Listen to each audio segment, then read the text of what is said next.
Welcome back, investors, to Ticker Time News. I'm Adam, and as Workhorse gears up to argue why their case should not be thrown out this week and to keep their lawsuit moving forward, I thought we'd look at how Oshkosh has been playing offense over the last week and how the USPS is preparing for a $7 billion windfall from Congress to be used directly for electric vehicles.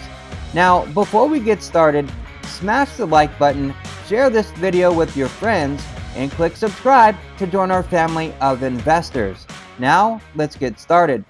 Last week, many electric and clean energy truck manufacturers got together in Long Beach, California at the Advanced Clean Transportation Expo, where companies like XL Fleet, Hyliion, and Workhorse shared their latest offerings.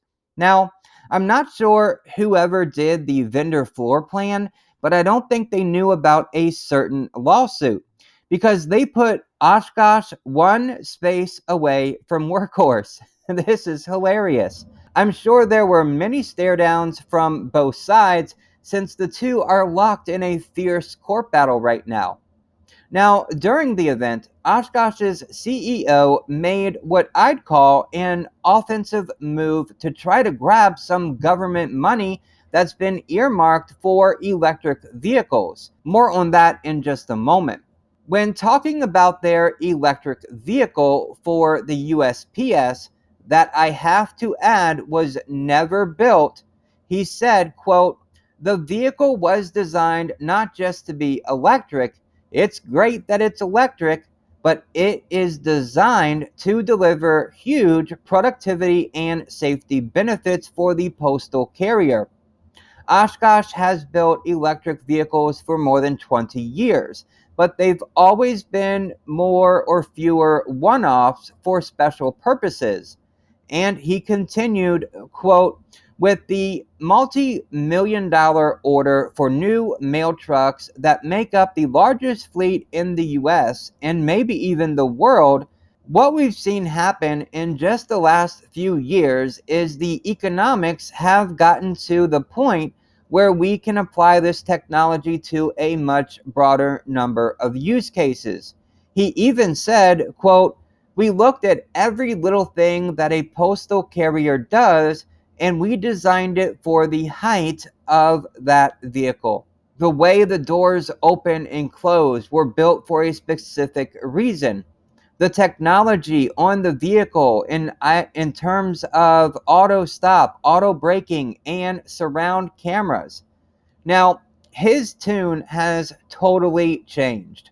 It's most likely the company lawyers were telling him, "Hey, look, you better change your tune because of this court case." Either way, earlier this year, he talked about how difficult it would be for the USPS to go from an ICE vehicle to an electric vehicle, stating that, quote, "It's really going to be gated by the ability to put charging infrastructure in place to support 165,000 vehicles. The Postal Service will accelerate the adoption of electric vehicles in accordance with their ability to charge them." End quote. He made this comment when they were under fire for only producing about 10% of their next generation delivery vehicle order from the USPS as electric.